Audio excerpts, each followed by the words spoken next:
Friends, hello. అందమైన హరివిల్లు మా పొదరిల్లు ఛానల్కి స్వాగతం అండి. అందరికీ నమస్కారం. పొద్దున్నే పిల్లలు వెళ్ళిన తర్వాత వంటిల్లంతా ఎలా ఉందో చూసారు కదా. తర్వాత వాళ్ళు క్యారేజీలు పెట్టేసి పొద్దుటే పంపించిన తర్వాత నేను మళ్ళీ వంటిల్లు క్లీన్ చేసుకుంటున్నానండి. లెగుస్తూనే వంటింట్లోకి వెళ్ళి స్టవ్ వెలిగించాలి. ఇప్పుడున్న చదువులు పిల్లలకి క్యారియర్లు పెట్టడం వల్ల పొద్దుటే లేచిన వెంటనే బ్రష్ చేసుకొని స్టవ్ వెలిగించి వంటింట్లోనే కూర్చోవాల్సి వస్తుంది. వాళ్ళు వెళ్ళే వరకు 8:15 వరకు కూడా.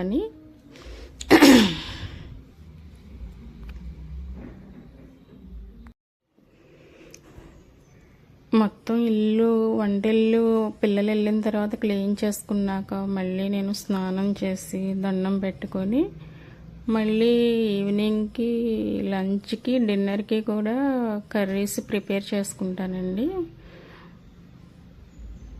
నేను స్నానానికి వెళ్ళే ముందు ఎలక్ట్రికల్ కుక్కర్లో ఆలుగడ్డలు పెట్టేస్తున్నాను, అది కుక్ అవుతూ ఉంటుంది కదా అనేసి. పొద్దున్న లేచిన దగ్గర నుంచి కూడా నేను 5 కానీ 5:15 కానీ లేస్తానండి. లేచిన దగ్గర నుంచి కూడా నేను పడుకునే టైము నైట్ 12 కానీ, లేకపోతే ఇంకొకటి ఏంటంటే స్టిచ్చింగ్ కూడా చేస్తూ ఉంటానండి. దాని గురించి నైట్ 12 కానీ 1 o'clock కానీ అయిపోతుంది పడుకునేసరికి. మళ్ళీ తెల్లవారు 5కి ఖచ్చితంగా లేవాల్సిందే, పిల్లలకి క్యారియర్లు పెట్టాలి కాబట్టి. ఒక్కొక్కసారి చాలా బద్ధకంగా అనిపిస్తుందండి, అయినా సరే తప్పదు. ఇంకా అందరూ పెట్టేదే, అందరూ చెప్పేదేనండి. ఇంట్లో ఆడవాళ్ళకి ఏం పని ఉంటుందని మాట్లాడతారు కొంతమంది చులకని. కానీ పిల్లలు వెళ్ళిపోతే పని ఏంటి అని అంటారు, కానీ నాకు మాత్రం చాలా పని ఉంటుందండి. ఎలక్ట్రికల్ కుక్కర్లో ఆలుగడ్డలు పెట్టేసి నేను స్నానం చేసి వచ్చి దేవుడి దగ్గర దీపం పెట్టుకుంటున్నానండి.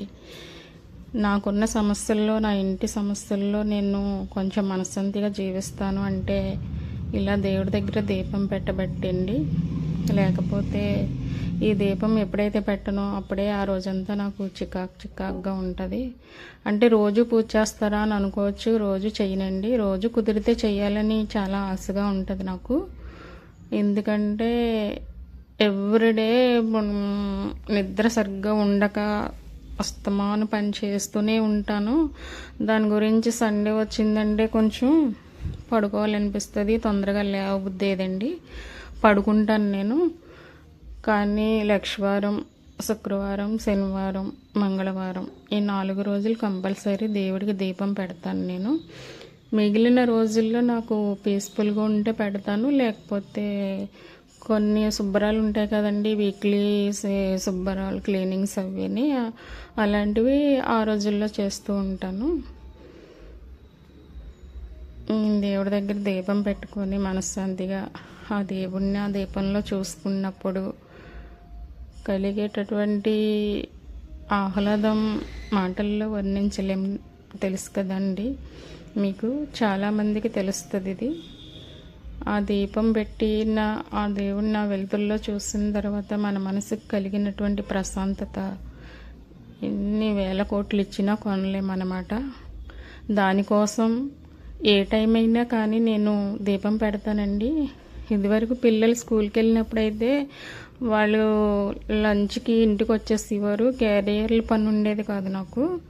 అందుకు లేవగానే ముందు ఇల్లు శుభ్రం చేసుకుని 7 లోపు దీపం పెట్టేసుకునేదాన్ని. కానీ ఇప్పుడు ఇవి వీలు అవ్వట్లేదండి నాకు. లేగుస్తూనే 5కి లేగుస్తూనే చిన్నపిల్లోడు 6 గంటలకు వెళ్తాడు. 6 గంటలకు వెళ్ళేలోపు వాడికి టిఫిన్ ప్రిపేర్ చేయాలి. టిఫిన్ ప్రిపేర్ చేస్తూనే వంట కూడా చేసేయాలి. ఎందుకంటే 8:15 కల్లా పెద్ద పిల్లోడు బస్సు ఎక్కేస్తాడు. దాని గురించి అప్పుడే చిన్నపిల్లోడికి కూడా క్యారియర్ పంపించేస్తాను అన్నమాట. ఈ క్యారియర్ల వల్ల దేవుడికి దీపం పెట్టడం కొంచెం లేటే అవుతుందండి, తప్పదు కదా మరి. వాళ్ళ పనులు చేసిన తర్వాతే దేవుణ్ణి స్మరించుకుందాం అని చెప్పేసి ఏ టైం అయినా కానీ దీపం పెడతానండి. నా మనసుకు అనిపిస్తూ ఉంటుంది ఈ టైంలో దేవుడికి దీపం ఏంటి అని. కానీ ఆ దీపం పెట్టకపోతే, ఏ టైం అయినా ఆ దీపం పెట్టకపోతే ఆ రోజంతా నాకు అనిజీగా అనిపిస్తుంది. అందుకని ఫలితం కోసం చేసేది పొద్దుటే పూజ, ఫలితం లేకపోయినా ఆశించకుండా చేసేది ఈ పూజ అనుకుని చేస్తాను నేను. నాకేంటంటే ప్రశాంతత కావాలి అంతే.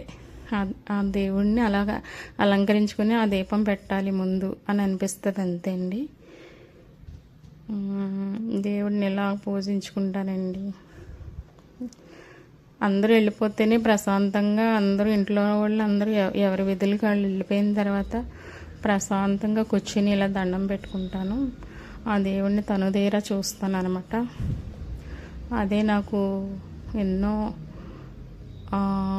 వేల వోల్టుల బలం అనిపిస్తుంది నాకు, నేను రోజంతా పని చేయడానికి. మా దేవుడండి. నేను డైలీ కూడా ఉప్పు దీపం పెడతాను, డైలీ వెలిగిస్తానండి. ఎందుకంటే ఈ దీపం గురించి సోషల్ మీడియాలో చాలామంది చెప్తున్నారు. అయితే నేను పెట్టడం మొదలుపెట్టి 3 years అయ్యిందండి. 3 yearsలో మీకు ఏమన్నా మంచి జరిగిందా అని మీరు క్వశ్చన్ చేయొచ్చు. నేను మంచిగా జరిగిందని తలంచుతానండి. బట్ ఇప్పటికీ నా ఇంట్లో నాకు చాలా సమస్యలు ఉన్నాయి, కానీ మంచి జరిగిందనే చెప్తాను. ఎందుకంటే ఆ దీపం పెట్టడం వల్లేనేమో నేను, మా పిల్లలు, మా హస్బెండ్ ఇలా ఉన్నాం అని అనుకుంటాను నేను. నాకు అదే 10,000 అండి. ఎన్ని సమస్యలు ఉన్నా ధైర్యంగా ఎదుర్కొందామనే సంతోషంతో ఈ పని చేస్తూ ఉంటాను నేను, దేవుడి పని. దానికోసం మీరు చెప్తే నమ్మరు, నేను ఈ పూజ చేసుకొని అన్నీ ముగించుకొని వంటింట్లోకి వెళ్ళేసరికి 10 కానీ 10:30 కానీ అయిపోతుందండి. మళ్ళీ వంట ఎక్కడ లేట్ అయిపోద్దో, మళ్ళీ ఆయన భోజనానికి వచ్చేస్తారు అని చెప్పేసి తొందరగా మా మనీ సర్వెంట్ వస్తే కాయగూరలు కోస్తుంది, తను రాకపోతే నేనే కోసుకోవాలి. కాబట్టి టిఫిన్ చేయడం, బ్రేక్ఫాస్ట్ చేయడం పక్కన పెట్టేసేసి త్వరగా అది ప్రిపేర్ చేసుకుంటానండి. ఏది ఏమైనా ఆడవాళ్ళ జీవితాలు ఉరుకు పరుగులు అయిపోతున్నాయి. ఎవరి కష్టం వాళ్ళది అనుకోండి, మగవాళ్ళ కష్టం మగవాళ్ళది, ఆడవాళ్ళ కష్టం ఆడవాళ్ళది. కాకపోతే ఆడవాళ్ళకు కూడా కొంచెం హెల్ప్ చేసే వాళ్ళు ఉంటే చాలా సంతోషంగా ఉంటుంది కదండి. నేనైతే ఒక్కదాన్ని చేసుకోవాలండి పని అంతాని. సర్లే చూద్దామండి. కొంచెం ఓపిక తగ్గిపోయి కొంచెం బాధ అనిపిస్తుంది, కానీ ఎంత పని అయినా చేసేదాన్ని. ఎప్పుడు కూడా పని కోసం బాధపడేదాన్ని కాదు. ఇది మా తులసి కోట అండి. సర్వెంట్ వచ్చి కడిగేసి వెళ్ళిపోయింది లక్ష్వారం అని. ఇవాళ తులసమ్మకి పసుపు రాయలేదు, టైం సరిపోకండి. మామూలుగా పైన కొంచెం పసుపు పెట్టేసి అగరొత్తులు వెలిగించి దీపం పెట్టేస్తాను అనమాట. అప్పటికే టైం లేట్ అయిపోయింది అనమాట. ఈ పసుపు రాసి బొట్లు పెట్టి అన్నీ చేస్తే ఇంకా లేట్ అయిపోద్ది అనేసి ఖాళీగా ఉన్న టైంలో చేద్దాం అనేసి ఊరుకున్నానండి. ఇంకొన్ని ఎలక్ట్రికల్ కుక్కర్లో ఆలుగడ్డస్ పెట్టాను కదా, అవి ఉడికిపోయాయి.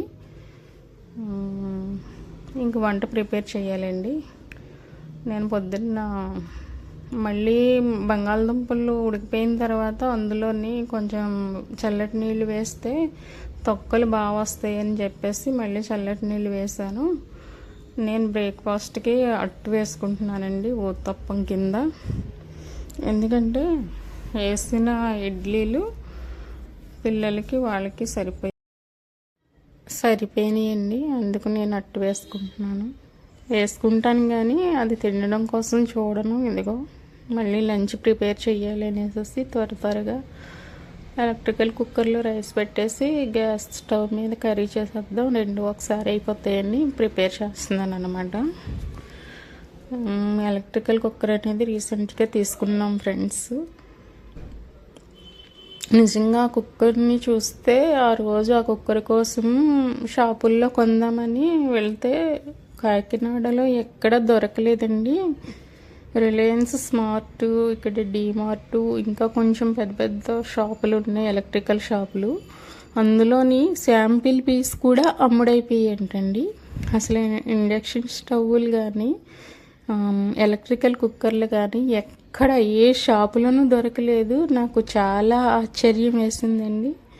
అంటే గ్యాస్ స్కేర్సిటీ ఉంది కానీ ఇంతలా ప్రభావం ఉందా అని అనిపించింది నాకు. నిజంగాని గ్యాస్ సిలిండర్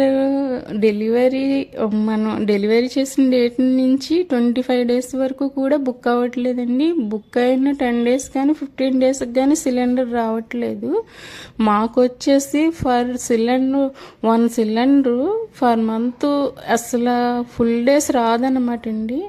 30 డేస్ వస్తే గ్రేటే అసలు అని. ఎందుకంటే పొద్దున్నే క్యారియర్లకు ఒక వంట, తర్వాత మళ్ళీ మా కోసం ఒక వంట, 2 వంటలు అవుతాయి అన్నమాట అండి. అదేంటి అన్ని వంటలు ఎందుకు, 2 ఒకసారి అందరికీ ఒకసారి చేయొచ్చు కదా అని అనుకుంటారు మీరు.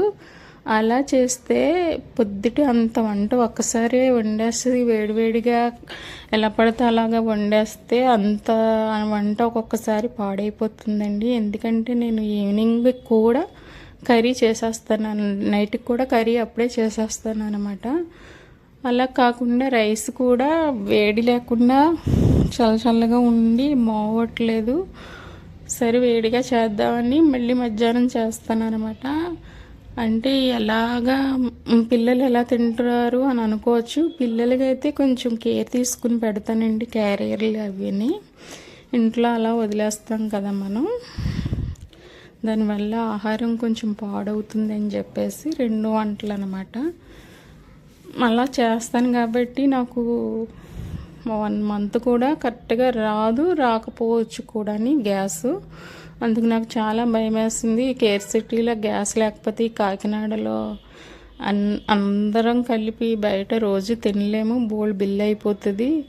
ఎందుకు వచ్చిందిరా బాబు, అదేదో 3000 పెట్టి ఎలక్ట్రికల్ కుక్కర్ బుక్ చేసుకుంటే ఏదో ఒకలాగా వంట చేసుకోవచ్చు, గ్యాస్ వచ్చినా రాకపోయినా అనేసి డెసిషన్ తీసుకుంటే ఒక్క రోజులో నేను ఎన్ని షాపులు తిరిగానో నాకే తెలియదు అనమాట. ఎక్కడా లేదండి, శాంపిల్ పీస్ కూడా లేకుండా అమ్ముడైపోయి. నాకు చాలా ఆశ్చర్యం వేసి ఇంటికి వచ్చి ఆన్లైన్లో సెర్చ్ చేశాను. ఫ్లిప్కార్ట్, అమెజాన్, మీషోలోని. ఆన్లైన్లో సెర్చ్ చేస్తే ఫ్లిప్కార్ట్లో అసలు లేనే లేదు, మీషోలో కూడా ఈ పీస్లు అసలు చూపించట్లేదు. అమెజాన్లో వచ్చేసండి నేను తీసుకున్న ఒక పీసే అవైలబుల్గా ఉన్నదనమాట. అది కూడా నేను లేట్ చేస్తే ఎవరన్నా బుక్ చేసుకుంటే నాకు కూడా ఇంకా ఆ పీస్ దొరకకపోను అనమాట అండి. ఇంకా నేను ఇదొక్కటి తప్పించి ఇంక వేరే చూపించట్లేదు ఏంటి అని చెప్పేసి మా బావని ముందు బుక్ చేసి అమ్మ తర్వాత చూసుకోవచ్చు అని చెప్పేస్తే బుక్ అయిపోయింది. బుక్ అయిపోయిన తర్వాత ఇది మా ఫ్యామిలీకి కరెక్ట్గా వస్తుంది, ఇంకెవరన్నా వచ్చినప్పుడు ఉపయోగపడాలి కదా అని చెప్పేసి కొంచెం పెద్దది బుక్ చేద్దాము, తర్వాత దీన్ని క్యాన్సిల్ చేద్దామని సెర్చ్ చేస్తే అవుట్ ఆఫ్ స్టాక్ అని మెసేజ్ వచ్చేసింది అనమాట అండి. అసలు నేను చాలా లక్కీ అనిపించింది అనమాట అండి. ఏంటి ఎలక్ట్రికల్ కుక్కర్ మీద ఇంత ప్రభావం ఇంత ఉందా, గ్యాస్ స్కేర్సిటీ ఉందన్న విషయం తెలుసు కానీ ఇంత ప్రభావం ఉందా అని అనిపించేసింది నాకు. కొన్ని విషయాలు నేను తెలుసుకుంటాను కానీ అంతగా బుర్ర పెట్టనండి, అనుకుంటాను అంతే. మనకెప్పుడు మన ఇల్లే ప్రపంచం, ఇల్లే దేవాలయం అన్నట్టు ఉంటాం అనమాట. దాని గురించి ఆ రోజు నేను తిరిగినప్పుడు ఆ ఎలక్ట్రికల్ కుక్కర్ అనేది దొరకకపోతే నాకు చాలా ఆశ్చర్యం వేసింది. ఎంత సిటీలో దొరకకపోతే ఇంకెక్కడ దొరుకుతుంది అది. మళ్ళీ ఆన్లైన్లో కూడా అవుట్ ఆఫ్ స్టాక్ అని చెప్పేసి మెసేజ్లు పెట్టేస్తారు. ఇంకా నేను ఈ పీస్ని నాకు ఏదో ఒలింపిక్లో స్వర్ణ పతాకం గెలుచుకున్నంత ఆనందం వేసింది అనమాట అండి ఈ టైంలో ఈ పీస్ నాకు దొరకడం అనేది. అంతలాగా మా ఎలక్ట్రికల్ కుక్కర్కి అంత చరిత్ర ఉందనమాట అండి. ఇంకా నేను చాలా ఆనందపడిపోయాను. ఇంకా అదొక్కటి నేను గెలుచుకున్నాను అనమాట అని చెప్పేసి ఎలక్ట్రికల్ కుక్కర్లో రైస్ పెట్టేసి గ్యాస్ స్టవ్ మీద కర్రీ ఆలు కుర్మా ప్రిపేర్ చేసేస్తున్నానండి. 2 ఒకసారి అయిపోతాయి కదా మనకి, అదండి చేసేస్తే అయిపోతుంది. ఇలాగా 1 by 1 పనులు ఉంటాయండి నాకు.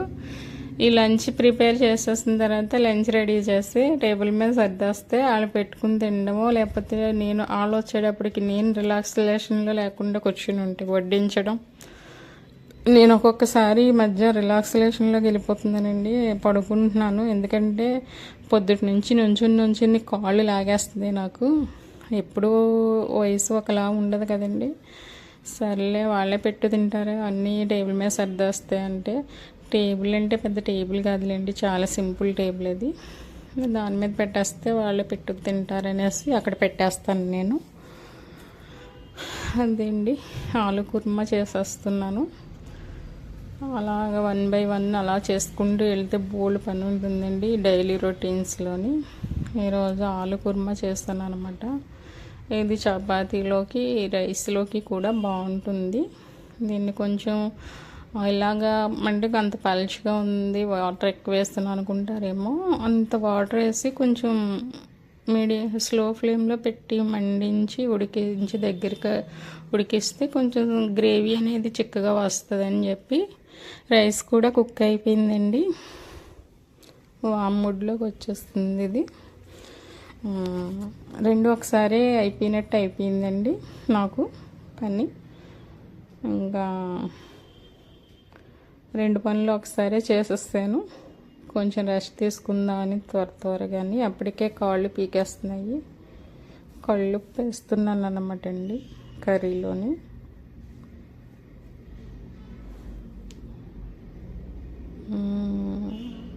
ఇది నా డైలీ రొటీన్స్ అండి.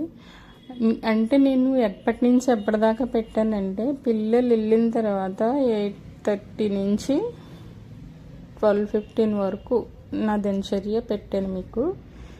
ఇంకా అంతకుముందు తర్వాత ఏం జరుగుతుందో చూద్దామండి. ముందు చెప్తాను, షేర్ చేసుకుంటాను మీకు.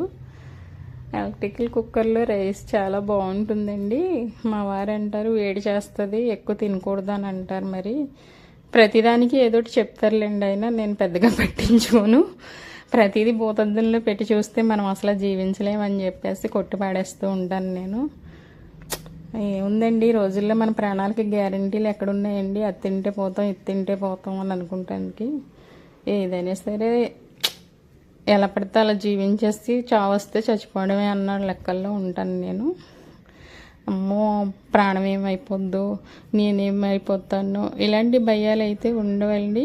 నాకున్న భయమల్లో ఒక్కటే అండి, మా పిల్లలు సెటిల్ అవ్వకుండా నేను పోతే వాళ్ళ పరిస్థితి ఏంటి అనేది.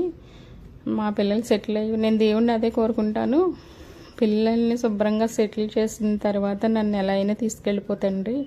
నేను తర్వాత ఈ భూమి మీద ఉన్నా ఒకటే, లేకపోయినా ఒకటే అని కోరుకుంటాను. ఏంటంటే మనం చేస్తే మంచి పనులు ఏమన్నా ఉంటే మన పిల్లలు సెటిల్ అయ్యేదాకా మనం భూమి మీద ఉంటామని తలంచుతానండి నేను. మన పిల్లలు కూడా అదృష్టవంతులు అవుతే అదండి. ఎందుకంటే కొన్ని వేల జీవితాలు చిన్న భిన్నం అయిపోతున్నాయి. ఎలాంటి యాక్సిడెంట్లు జరుగుతున్నాయి, ఎలాంటి ఇన్సిడెంట్లు జరుగుతున్నాయండి ప్రపంచం మీద. అక్కడెక్కడో యుద్ధం జరుగుతుంది, ఆ యుద్ధ ప్రభావం మన దేశాల మీద పడుతుంది. కానీ అక్కడున్న ప్రజలు ఎలాంటి భయానకమైనటువంటి పరిస్థితులు ఫేస్ చేస్తున్నారో వాళ్ళకే తెలుస్తుంది, మనం అనుకునే కన్నా. అలాంటి పరిస్థితులు ఎవరికి రాకూడదనే కోరుకుందాం మనం. చివరిగా ఆలు కుర్మా రెడీ అయిపోయిందండి. జీలకర్ర వెల్లుల్లి దంచేసి వేసాను అన్నమాట. చివరిగా పాలు వేస్తున్నానండి, మంచి టేస్ట్ వస్తుంది పాలు వేస్తే. ఏ కర్రీ అయినా సరే చాలా టేస్ట్ వస్తుంది అన్నమాట. ఇది రైస్లోకి, చపాతీలోకి రెండిటికి బాగుంటుందండి కర్రీ. రైస్లోకి అయితే కొంచెం స్పైసీగా ఉంటే బాగుంటుంది, చపాతీలోకి కొంచెం ఘాటు తక్కువగా ఉంటే బాగుంటుంది. లాస్ట్లోని పచ్చికరివేపాకు వేస్తే ఇంకా రుచి పెరుగుతుందన్నమాట.